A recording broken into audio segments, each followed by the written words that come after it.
সম্মানিত ইন্টেন্সিভ কোরআন রিসার্চ একাডেমির কর্তৃক আয়োজিত আমাদের নিয়মিত পাক্ষিক প্রোগ্রামের সম্মানিত সভাপতি, বিশিষ্ট আইনবিদ, বিশিষ্ট ইসলামী চিন্তাবিদ ব্যারিস্টার মুজিবুর রহমান, সম্মানিত শ্রদ্ধেয় প্রোগ্রামে যারা সম্পৃক্ত হয়েছেন সকলের প্রতি রইল আসসালামু আলাইকুম ওয়া রাহমাতুল্লাহি ওয়া বারাকাতুহু। পরিবেশ পরিস্থিতির কারণে ওমিক্রনের থাবা যখন ইংল্যান্ডের জনজীবনকে বিপর্যস্ত করে দিচ্ছে, ৮০,০০০ ৯০,০০০ মানুষ এফেক্ট হচ্ছে দৈনিক। আমি আলোচনার শুরুতে আল্লাহ পরওয়ারদিগারের কাছে ব্রিটেনের জনবসতির উপরে এই ভয়াবহ ওমিক্রনের আক্রমণে যারা আজ এফেক্টেড তাদের সুস্থতা এবং আরোগ্য কামনা করছি। সমগ্র পৃথিবীর কোণে কোণে ৯০টার উপরে দেশে আজ ওমিক্রনের আক্রমণ চলছে, ভয়াল তাণ্ডব নিচ্ছে। পৃথিবীর চিকিৎসা বিজ্ঞানীরা আজ অস্থির হয়ে গেছে, উদ্বিগ্ন হয়ে পড়েছে। তারা বুঝতে পারতেছে না এর থেকে মানবতার মুক্তি কিভাবে হবে। তারা কেন এটা বুঝতে পারতেছে না? এটা আসলে আল্লাহ তাআলার এক ভয়াল শাস্তির চাবুক চলছে আমাদের উপরে। আমরা যতদিন পর্যন্ত আল্লাহর কাছে ফিরে না যাব,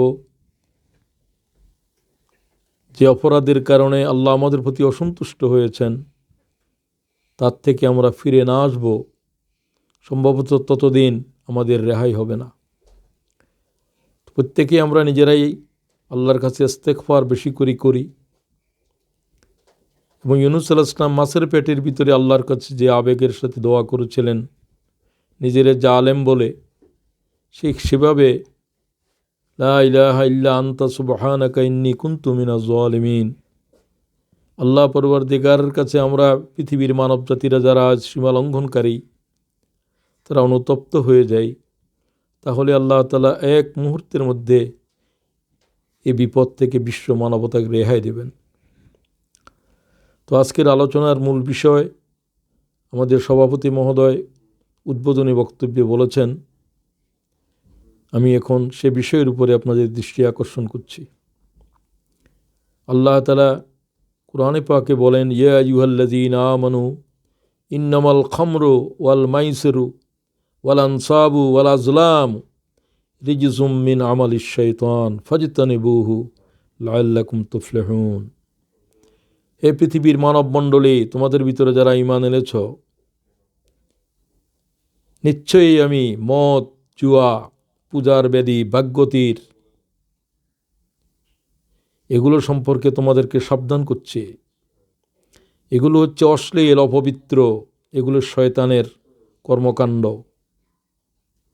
এই আয়াত দিয়ে আল্লাহ তাআলা মদ, জুয়াকে হারাম ঘোষণা করেছেন।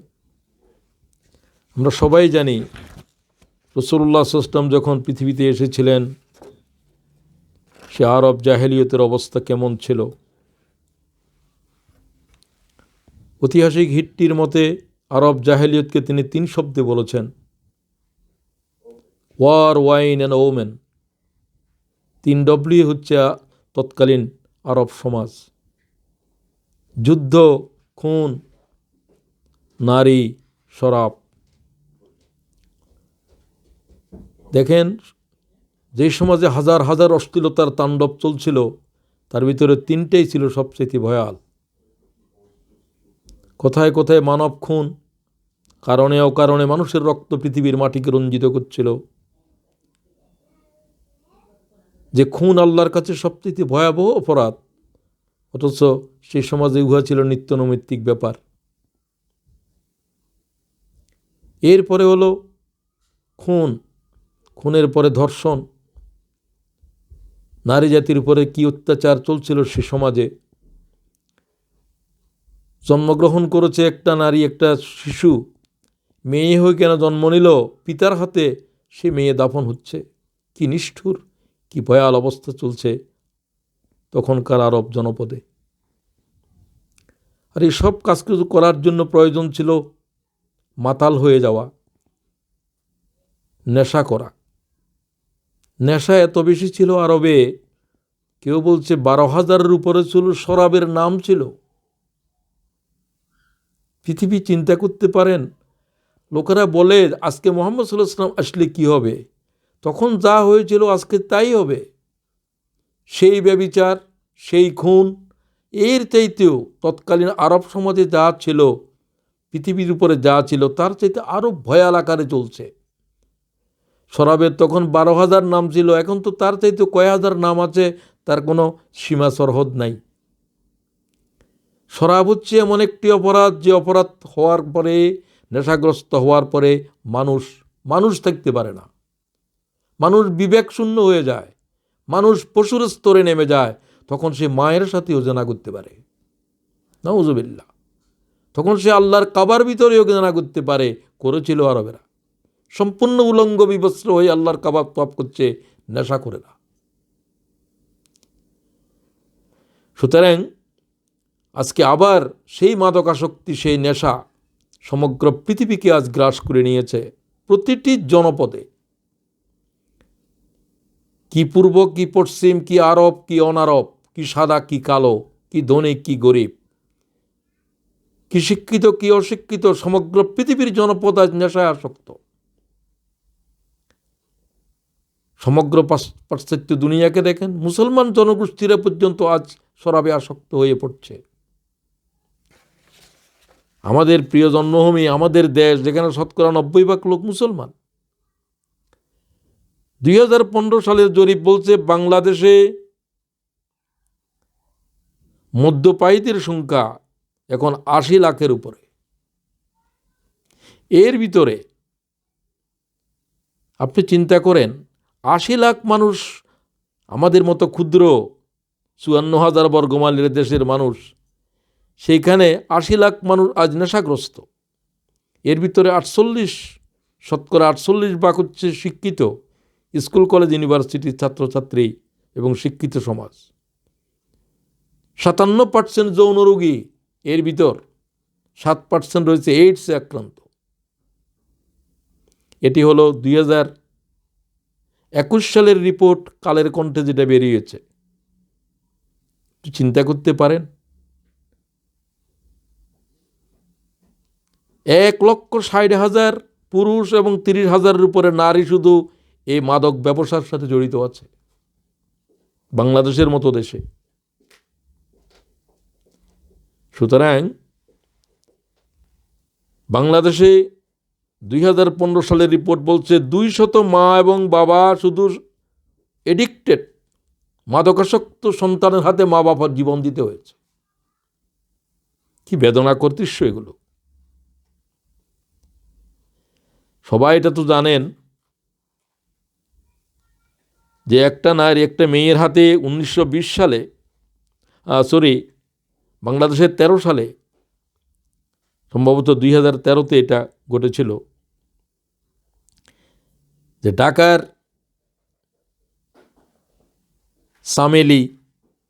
চামেলি বাগের চামেলি বিল্ডিংও ছিল চামেলি, ওই চামেলি ম্যানশনের 6 তলার উপরে গোয়েন্দা পুলিশ অফিসার মাহফুজুর রহমান, তার স্ত্রী স্বপ্না চৌধুরী, একমাত্র সন্তান তাদের ঐশী রহমান।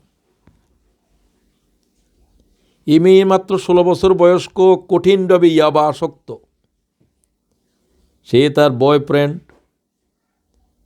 তাদেরকে এই সমস্ত কিছু থেকে বিরত রাখার জন্য কেন বাপ চেষ্টা করেছে, মা চেষ্টা করেছে। এই অপরাধের কারণে এক রাতের ভিতরে মা বাপ 2 জনকে খুন করেছে এই মেয়ে, বিষাক্ত বিষ দিয়ে।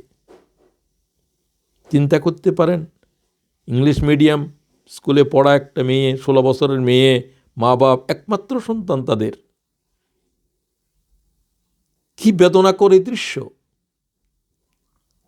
2020 সালে ইউনাইটেড স্টেটস আমেরিকাতে অতিরিক্ত মাদক সেবনের কারণে 1 লক্ষ মানুষ মৃত্যুবরণ করেছে। এই বাইডেনের সময় প্রেসিডেন্ট বাইডেন বলেছেন এটা আমেরিকার ইতিহাসের একটা ট্র্যাজিক মাইলস্টোন। আপনি চিন্তা করতে পারেন কি ভয়াল আতঙ্ক ছড়িয়ে পড়েছে সমগ্র পৃথিবীতে। তো আল্লাহ পরওয়ারদিগার এই জাতের একটি কঠিন পরিস্থিতিতে আল্লাহ তাআলার পয়গম্বর পৃথিবীতে এসেছিলেন মুহাম্মদ ইবনে আবদুল্লাহ সাল্লাল্লাহু আলাইহি ওয়াসাল্লাম। কি জাতের নেশাগ্রস্ত ছিল আরব সমাজ, নেশা পান করে নাই এরকম লোক আরবে পাওয়াই যায় না। শুধু মুহাম্মদ সাল্লাল্লাহু আলাইহি ওয়াসাল্লাম ছাড়া আর 2-4 জন 5 জন পাওয়া যাবে কিনা আমি জানি না ইতিহাসে, যারা মদ স্পর্শ করে নাই। তো এর প্রথম আল্লাহ তাআলা এই জাতের মদ্যপায়ী, এই জাতের এডিক্টেড একটা সমাজের ভিতরে আল্লাহ তাআলার পয়গম্বর কি করে মদকে সে সমাজ থেকে তিরোহিত করলেন। আল্লাহ তাআলাও প্রথমবারে মদ হারাম করেন নাই। আল্লাহ তাআলা ক্রনোলজিক্যালি ধীরে ধীরে মদকে হারাম করেছেন। মদ হারাম করলে ইসলাম কেউ কবুলই করবে না। আমাদের সভাপতি সাহেব আলোচনা শুনলেন, হযরত আলীর মতো মানুষ সবচাইতে জ্ঞানীদের একজন, রাসূলুল্লাহ সাল্লাল্লাহু আলাইহি ওয়াসাল্লামের সমস্ত উলুমের যদি একজন সাহাবী যদি এই উলুমের জন্য উত্তরাধিকার পেয়ে থাকেন, বলা হয়ে থাকে, একজনের নাম বললে হযরত আলীর নাম বলতে হবে। সে ব্যক্তিটি পর্যন্ত মদে আসক্ত অবস্থার ভিতরে নামাজে এসেছে, তখনও মদ হারাম হয় নাই। তো সুতরাং প্রথম আয়াতে তো আল্লাহ তাআলা বলেছেন যে এই ভিতরে কিছুটা কল্যাণ থাকলেও অকল্যাণ অনেক বেশি। জ্ঞানীরা বুঝতে পেরেছে যে এটা আল্লাহর অপছন্দ, সূরা বাকারার 219 আয়াতে। এরপরে আয়াত নাযিল হলো, ইয়া আইয়ুহাল্লাযীনা আমানু লা তাকরাবুস সালাত ওয়া আনতুম সুকারা, সূরা নিসার 43 আয়াত। বলে দেয়া হলো যে তোমরা, শরাবের দ্বিতীয় আয়াত নাযিল হচ্ছে এটা, তোমরা নেশাখোর অবস্থাতে নামাজে আসবে না। জ্ঞানীরা আর বুঝতে পারলেন যে আল্লাহ তাআলা নামাজের আগে, বন্দেগীর আগেই নেশাকে হারাম করে দিয়েছেন, অনেকে ছেড়ে দিয়েছেন, তখনও মদ হারাম হয় নাই। সর্বশেষ আয়াত নাযিল হলো যেটা আমি প্রথমে পড়লাম, ইয়া আইয়ুহাল্লাযীনা আমানু ইন্নামাল খামর ওয়াল মাইসির ওয়াল আনসাব ওয়াল আজলাম রিজজুম মিন আমালিশ শাইতান। এই কথা বলে আল্লাহ মদকে চিরতরে হারাম করে দিলেন। সুতরাং রাসূলুল্লাহ সাল্লাল্লাহু আলাইহি ওয়াসাল্লাম মদ হারাম হওয়ার পরে হযরত বেলালকে বললেন, যাও মদিনার শরাবের গলিতে যাও আর আল্লাহর এই আয়াত ঘোষণা করো। তখন অবস্থা কি ছিল? শরাবের ব্যবসায়ীরা হাজার হাজার টন, লাখো টন, গ্যালন মদের মটকা নিয়ে বসে আছে, কেউ মদ পান করছে, মাতলামি করছে। সে অবস্থায় হযরত বেলাল আল্লাহ তাআলার কোরআন শরীফের আয়াত ঘোষণা দিলেন, রিজজুম মিন আমালিশ শাইতান। তারা কান খাড়া করে শুনলেন আল্লাহর আয়াত। তাদের হৃদয়ের ভিতরে তো আগেই ঈমান পৌঁছে গিয়েছিল। এই আয়াত শোনার সাথে সাথে এক ঢোক পান করেছে, মদল বোতল ছুঁড়ে মেরেছে। হাজার হাজার গ্যালন মটকা নিয়ে বসে আছে মদের, নিজের হাতে মটকা ভেঙে দিয়ে কলকল করে মদের স্রোত বইয়ে দিয়েছে। হযরত বেলাল বলছেন, গলির শেষ প্রান্ত থেকে আসার সময় আমাকে কাপড় ভিজিয়ে আসতে হয়েছে। মদের এইভাবে কলকল স্রোত বয়ে চলছে। যে জিনিস হারাম তার ব্যবসাও হারাম।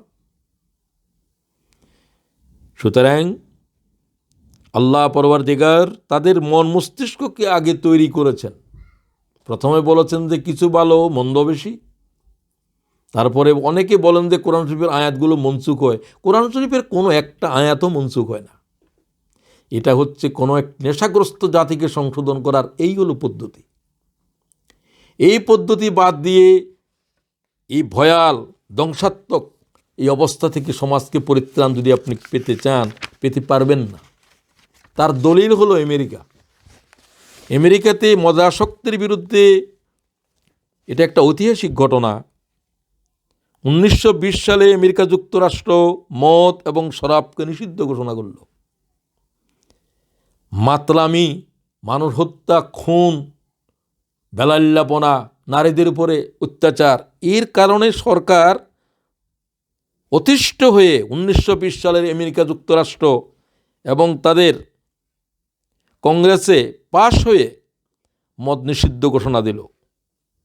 কিন্তু মানুষের হৃদয়ের ভিতর থেকে তো মদের নেশা যায় নাই।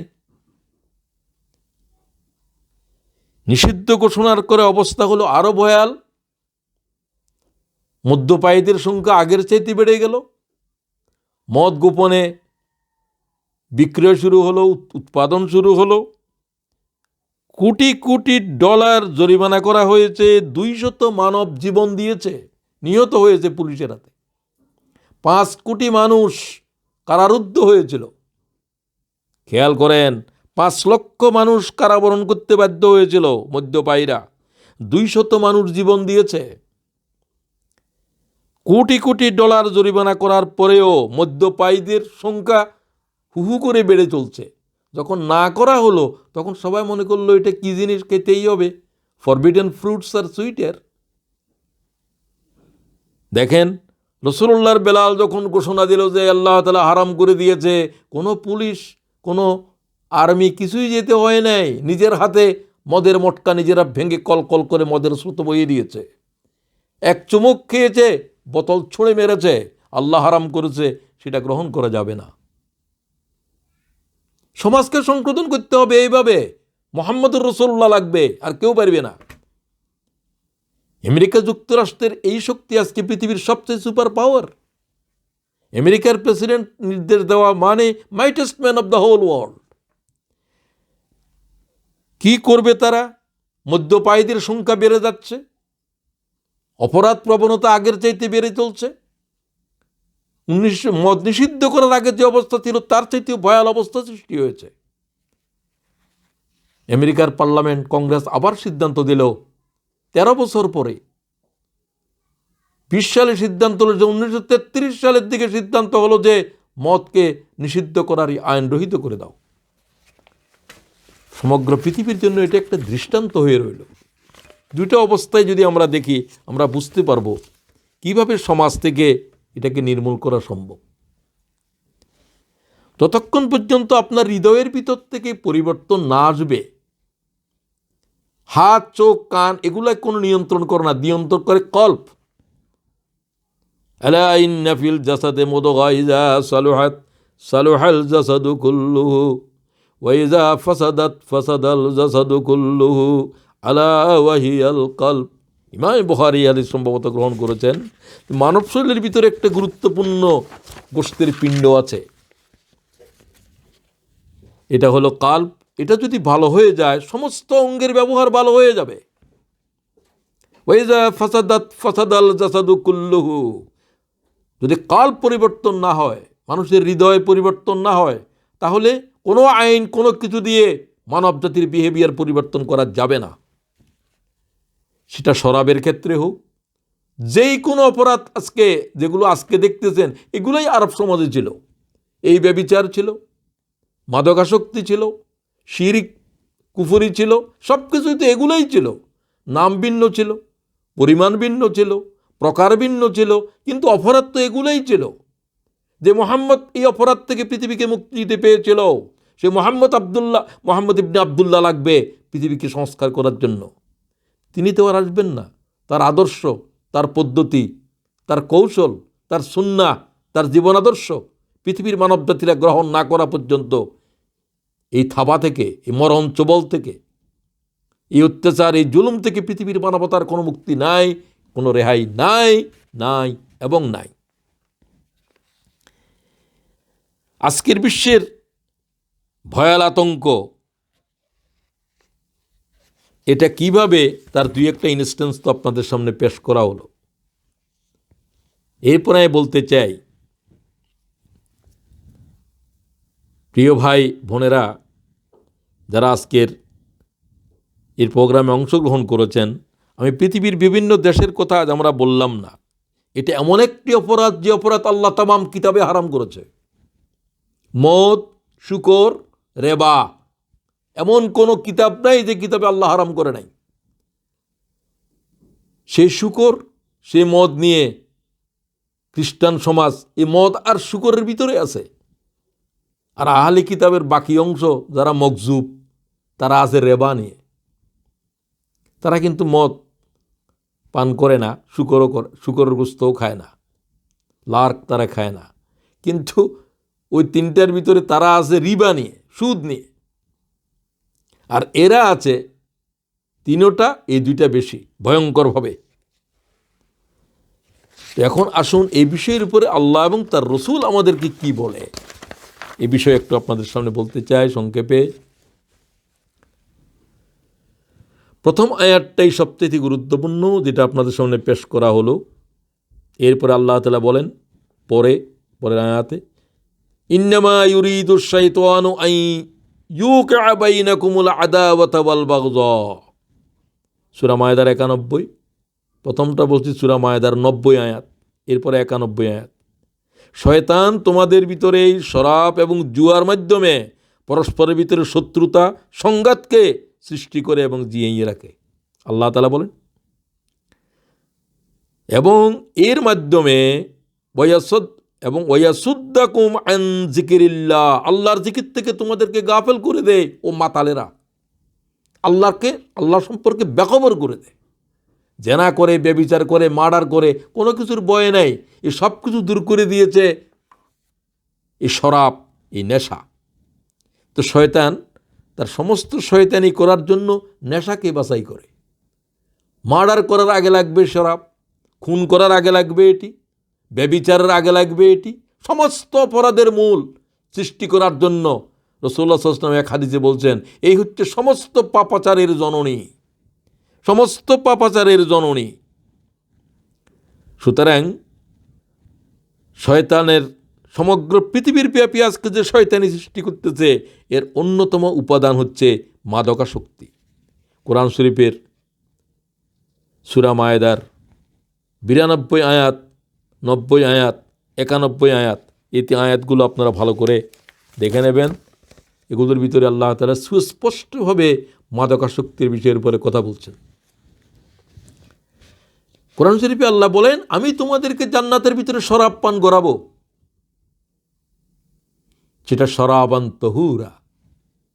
ওয়াসাকাহুম রাব্বুহুম শরাবান তাহুরা, সূরা দাহার ৭৬ নম্বর সূরা ২১ আয়াত। আল্লাহ বলেন, আমি জান্নাতীদেরকে শরাবে তহুর পান করব। শরাবে তহুর তাদের কীরকম?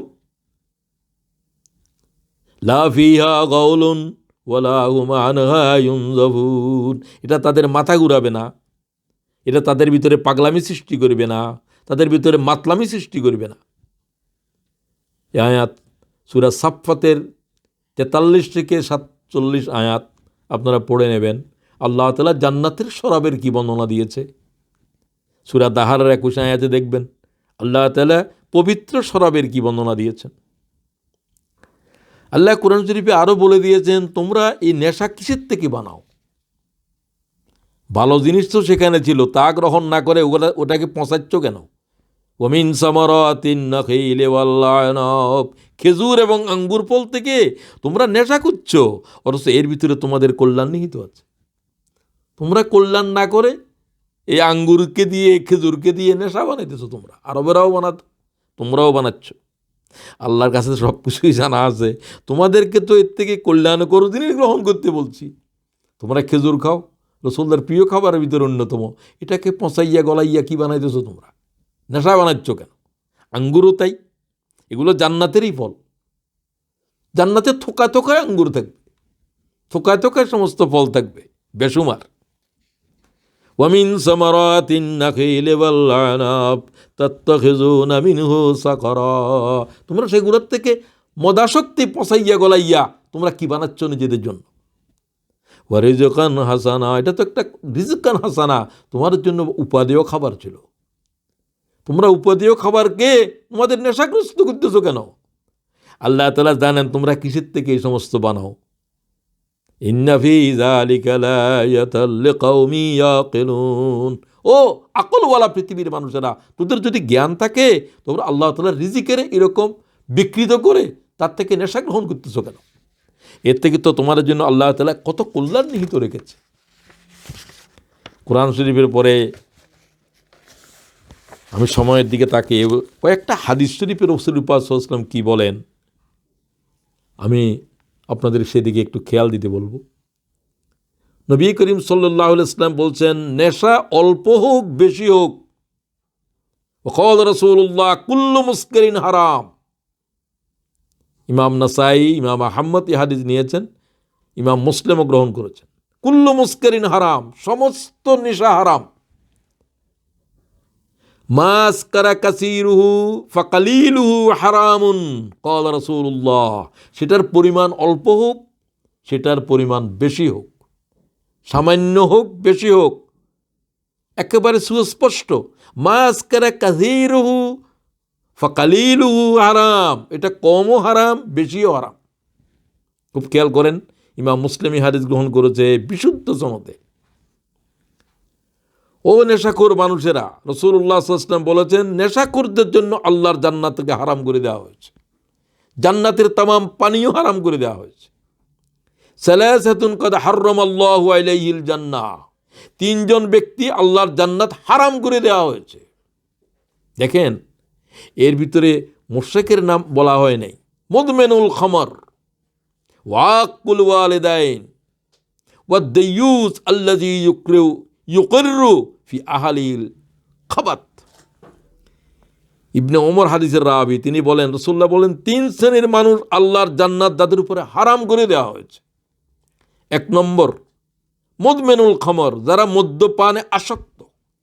হঠাৎ করে একদিন খেয়ে ফেলতে, এটা মুদমিনুর ভিতরে পড়বে না, আর খায় নাই, অথবা কোনো একটা চাপে পড়ে খেয়েছিল, মদ্যাসক্ত হয়ে গেছে, এই ব্যক্তির উপরে খোদার জান্নাত, জান্নাতের নিয়ামত হারাম করে দেওয়া হয়েছে। ওয়াকুল ওয়ালিদাইন, মাতা পিতারে কষ্টদানকারী ব্যক্তির উপরে খোদার জান্নাত হারাম, হারাম এবং হারাম। এবং ওয়াদ-দাইয়ুস, দাইয়ুসের উপরে আল্লাহর জান্নাত নাই।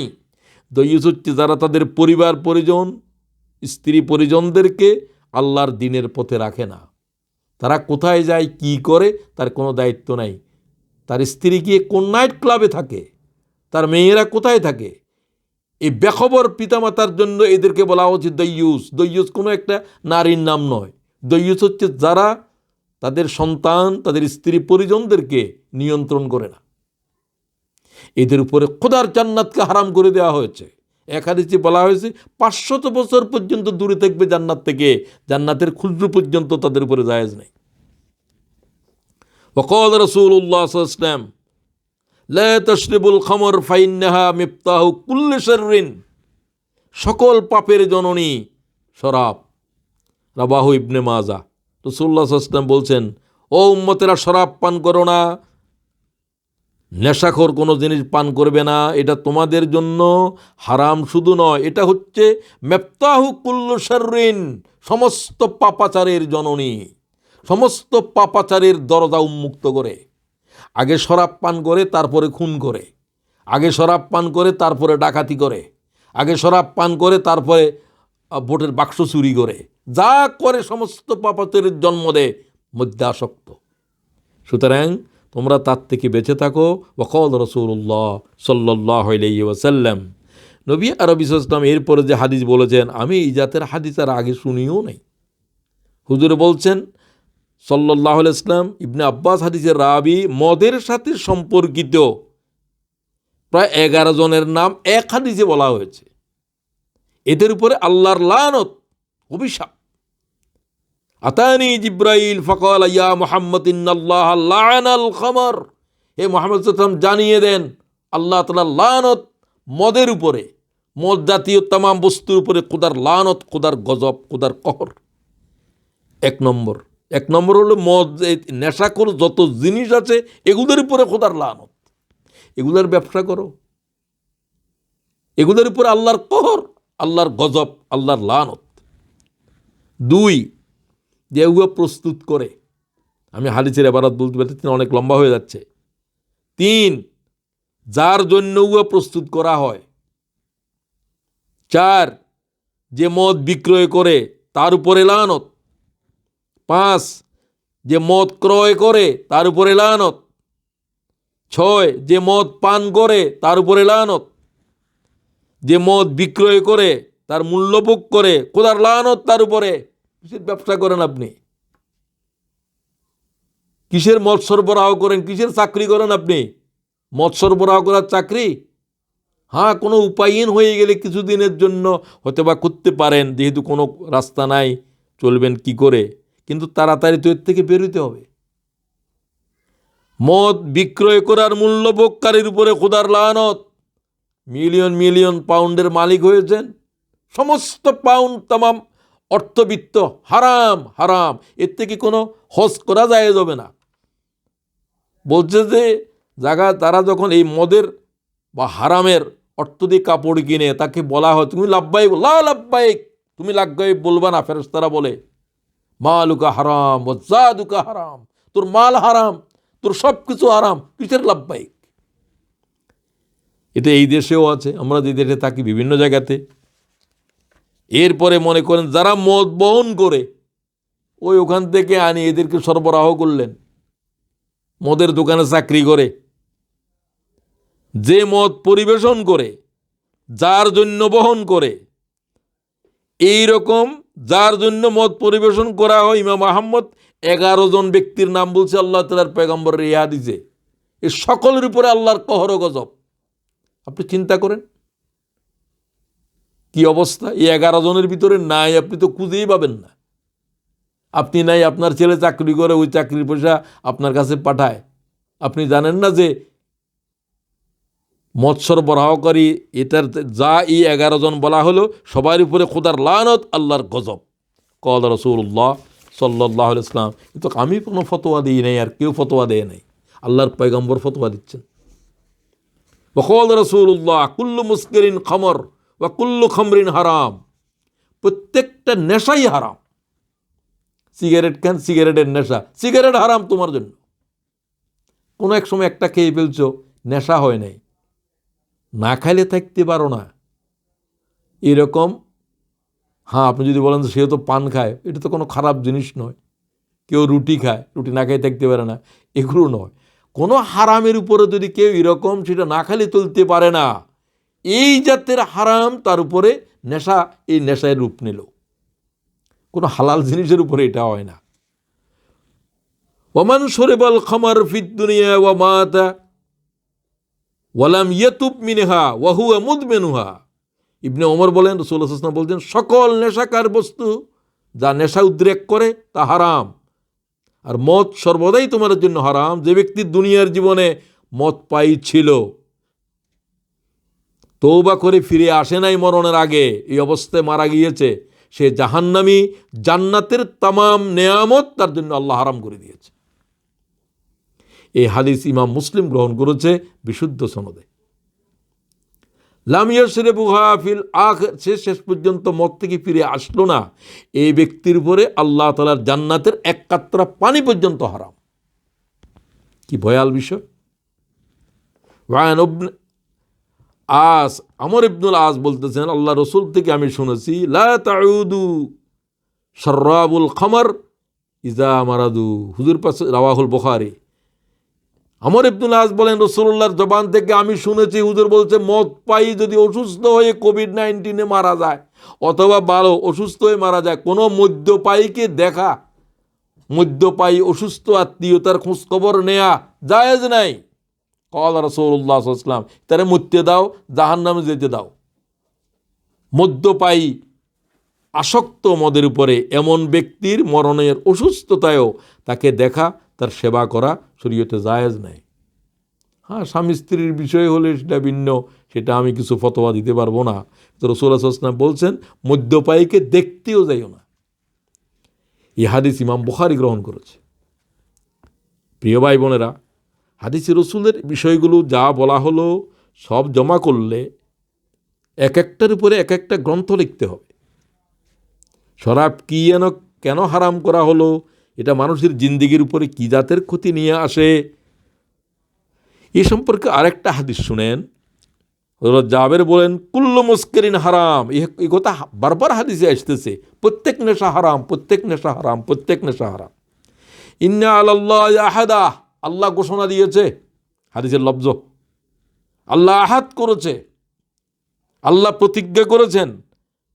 রাসূলকে জানাই দিতে বলছে, লেমান ইয়াশরাবুল মুসকার, যে শরাব পান করবে, আইয়ুসকিয়াহু মিন তিনাতুল খাবাল, তিনাতুল খাবাল, যে মদ পান করবে, আমি আল্লাহ সিদ্ধান্ত নিয়েছি আমি তাকে কি পান করাবো?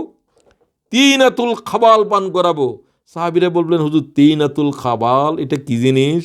ক্বালু ইয়া রাসূলুল্লাহ ওয়া মা তিনাতুল খাবাল, আল্লাহ যে পান করাবো কসম করলো, আপনি আমাদেরকে বলছেন যে শরাব পানকারীকে আল্লাহ তিনাতুল খাবাল পান করাবে, উহা কি? ক্বাল রাসূলুল্লাহ এরকু আহালিন্নার ওয়া উসারাতু আহালিন্নার, রাওয়াহু মুসলিম। এ তিনাতুল খাবাল হলো জাহান্নামীদের পুঁজ, তাদের গলিত ঘাম, পলিত পুঁজ, রক্ত, এগুলো জাহান্নামের আগুন তাদের গোস্তরে পচাই গলায় যা কুচ্ছে, সেগুলো আবার এদের জন্য খাদ্য, যারা শরাব পান করতে দুনিয়ার উপরে। ও আল্লাহ মাফ করে দাও আমাকে, মাফ করে দাও জনপদের। সুতরাং এই হাদিসগুলো থেকে, কোরআন শরীফের আয়াত থেকে কি জাতির ভয়াল অপরাধ, যে অপরাধ আজকে সমগ্র পৃথিবীর গ্রাস করেছে, মানবতারই গ্রাস করেছে। আমি আলোচনার শেষের দিকে যেতে চাই, আমরা কিভাবে এর থেকে মুক্তি পেতে চাই। আমাদের বেরেশতের মুজিব সাহেব একটা সুন্দর কথা বলছেন, এটা এমন একটা জিনিস যার উপরে সকলেই, পাশ্চাত্য বলেন, প্রাচ্য বলেন, আরব বলেন, আজম বলেন, কেউ এটাকে প্রশংসা করে না। যে মদ খায় সেও চায় তার ছেলে মেয়েরা যেন মদ্যাসক্ত না হয়। তাহলে এটার উপরে বিতর্ক নাই। আল্লাহ নিয়ে বিতর্ক করে, কত কিছু নিয়ে বিতর্ক করে, কিন্তু মদ পান যে মানবজাতির মানবতার শেষ করে দিচ্ছে, এটা যে তার স্বাস্থ্য ধ্বংস করে দিচ্ছে, যৌবন শেষ করে দিচ্ছে, বিকলাঙ্গ শিশু জন্ম দিচ্ছে, পরিবারকে ডোমেস্টিক ভায়োলেন্স জন্ম দিচ্ছে, শত শত পরিবার ধ্বংস হয়ে যাচ্ছে মদ্যাসক্তের কারণে। হয় স্বামী না হল স্ত্রী, অথবা উভয়জন নেশাখোর। এরকম হাজার হাজার মামলা আপনি খুঁজে পাবেন, আমাদের ব্যারিস্টার সাহেবের জিজ্ঞাসা করলেও আপনি পাবেন। দাম্পত্য জীবনের কি কলহ সৃষ্টি হয়েছে এর কারণে। মারামারি কেন, কিভাবে হচ্ছে পারিবারিক জীবনে? মাতালের কি কোনো কিছু বিবেক আছে তাদের? সমস্ত বিকলাঙ্গ শিশু জন্ম দিচ্ছে হাজার হাজার, এরাই। এবং এটা একটা জরিপ, বিকলাঙ্গ শিশুর জন্মর এটা একটা কারণ, এটা একটা মাতলামি অবস্থায় তারা সন্তান জন্ম দিচ্ছে। অথচ সেটা পবিত্র একটা বিষয় ছিল। রাসূলুল্লাহ দোয়া শিখিয়ে দিয়েছেন, আল্লাহুম্মা জান্নিবনা শাইতান ওয়া জান্নিবিশ শাইতান মিম্মা রাযাকতানা। তোমরা তোমাদের দৈহিক মিলনের আগেও আল্লাহ তার শয়তানের থেকে আশ্রয় গ্রহণ করো। মাতলামি অবস্থায় সন্তান জন্ম দিচ্ছ, সন্তান তো মাতালেই হবে, মাতালেই হচ্ছে। সুস্থ মস্তিষ্কের কোনো সন্তান তারা জন্ম দিতে পারবে না। সুতরাং আজকে পারিবারিক, আজকে জাতীয় জীবনের এই যে হাজার সমস্যা, যে সমস্যার কারণে আমেরিকা এটাকে নিষিদ্ধ ঘোষণা করেছিল, 13 বছর পর্যন্ত নিষিদ্ধ রাখতে পারে নাই, মদ্যাসক্ত আরও বেড়ে গিয়েছে। কিন্তু আমি আপনাদেরকে, আমাদের ভাইদেরকে বলতে চাই, এত সব উপেক্ষা করে, বিশেষ করে উঠতি বয়সের আজকের আগামী প্রজন্ম কিভাবে ব্যাপকভাবে এ নেশায় আক্রান্ত হচ্ছে। 80 লক্ষ ছেলে মেয়ে, তার ভিতরে বেশিরভাগ 98%, 60% হলো যে স্কুল কলেজ ইউনিভার্সিটির ছাত্রছাত্রী। একটা 16 বছরের মেয়ে মা বাপ দুজনেরে খুন করলো। 200 মাতা পিতা শুধু 1 বছরে খুন হয়েছে বাংলাদেশের এই ড্রাগিস্টদের হাতে। এই ছেলে, যে ছেলের নেশাখোর ছেলের হাতে এক একটা পরিবার ধ্বংস হয়ে যাচ্ছে, মা বাপের জীবন শেষ হচ্ছে। এরপরেও কি চেতনা আসবে না? এরপরেও কি অনুভূতি জাগ্রত হবে না? হ্যাঁ, আপনি জেনে রাখেন, এটাতে বেশি আসক্ত হচ্ছে আজকের তরুণেরা। আমরা যে সমাজে থাকি, এই সমাজে তো মদ পানির মতো পান করছে। সুতরাং বিশেষ করে আজকের ডিশ, আকাশ সংস্কৃতি, যে বেহায়াপনা, বেলাল্লাপনা, এগুলো প্র্যাকটিস করতেছে, কিভাবে একে অপরকে আলিঙ্গন করে, কিভাবে অপরাধ প্রবণতা, এবং তারা এর আগে কীভাবে মদ পান করতেছে, এগুলোর হাতে কলমে শিক্ষা তুলছে ডিসেন্টিনায়। এই আক্রমণ থেকে আমি জানি না মানবতার মুক্তি কিভাবে হবে। সুতরাং আজকের গণমাধ্যম, আজকের ডিসেন্টিনা, আজকের আকাশ সংস্কৃতির বেলাল্লাপনা, যে যা কিছু আজকে প্রশিক্ষণ হাতে কলমে দিচ্ছে, এর থেকে যে আগামী প্রজন্ম কিভাবে রেহাই পাবে।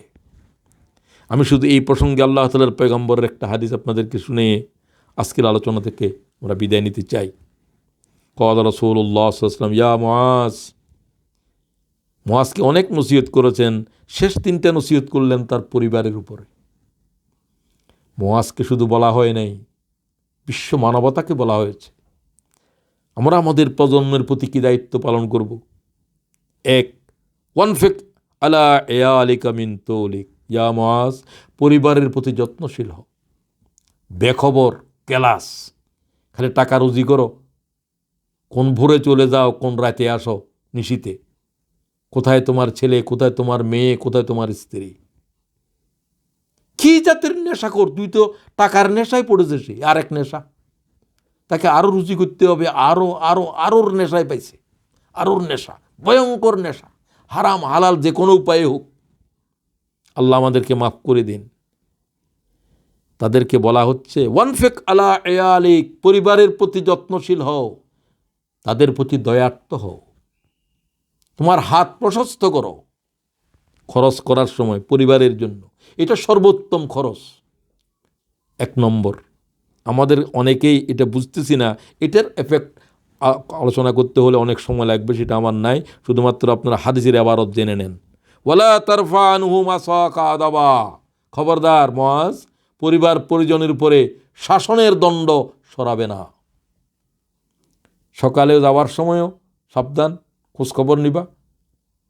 টেলিফোন করে দুপুরে আসতে পারো নাই, খবর নেবে ছেলে কোথায় আছে, মেয়ে কোথায়, ঘরে ফিরেছে কিনা, তোমার স্ত্রী কোথায় আছে। শাসনের দণ্ড তাদের থেকে সরাতে পারবে না। ক্বালা রাসূলুল্লাহ সাল্লাল্লাহু আলাইহি ওয়াসাল্লাম, তার মানে মাথার উপরে লাঠি একটা ঝুলে রাখিও না। তদারকি, সচেতনতার দৃষ্টি, শাসনের দণ্ড আওলাদদের উপরে, পরিজনদের উপরে প্রতিষ্ঠিত রাখো সার্বক্ষণিকভাবে। খুব গুরুত্বপূর্ণ বিষয়। সর্বশেষ বললেন ওয়াখিফহুম ফিল্লাহ, তুমি সব কিছু আইন দিয়ে পারিবে না, তাদের ভিতরে আল্লাহভীতি জাগ্রত করো, খোদাভীতি জাগ্রত করো, দ্বীনের অনুশীলন করো, কথাবার্তাতে হাদিস কোরআন শিখাও, তাদেরকে প্র্যাকটিসিং মুসলিম হওয়ার জন্য আল্লাহভীতি জাগ্রত করে দাও। আল্লাহ ভয় তাদেরকে নিয়ন্ত্রণ করবে।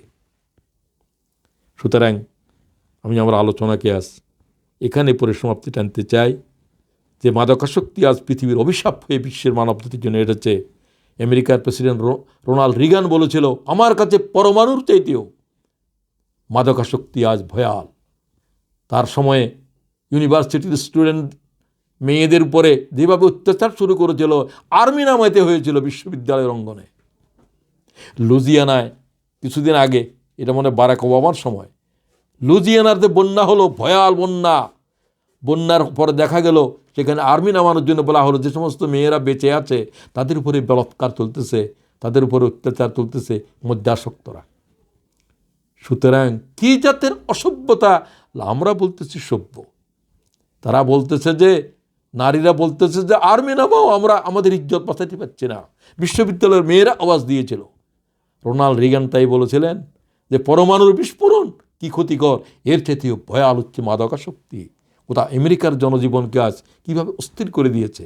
আর মাদকাসক্তের হাতে রয়েছে অস্ত্র। আমেরিকায় প্রায়, আমার মনে হয় একটা জরিপে দেখেছিলাম 65 না 75,000 শুধুমাত্র প্রাইভেট আর্মস রয়েছে আমেরিকার জনগণের হাতে। না, এর চাইতেও বেশি হবে, আমার জরিপ কোন খেয়াল নেই। প্রত্যেকের হাতে আর্মস রয়েছে, প্রত্যেকে মতাসক্ত। এই জনপদে মানুষ কীভাবে থাকবে? সুতরাং আসুন, রাসূল পাক সাল্লাল্লাহু আলাইহি ওয়াসাল্লাম হযরতে মুআজকে পারিবারিক জীবনের জন্য যে 3টা মৌলিক কথা বলেছেন, আসুন যাকে আমরা গ্রহণ করি, আমরা নিজেরা সংশোধিত হই, আমরা আমাদের প্রজন্মকে, আহালদেরকে, আমাদের বালবাচ্চাদেরকে, আমাদের ছেলে মেয়েদেরকে আগামী দিনের যারা মানুষ হয়ে যেন তারা উঠতে পারে, তাদের থেকে এই ভয়াল মাদকতার এই চবল থেকে, এই নীল নেশা থেকে আমরা যেন তাদেরকে রক্ষা করতে পারি।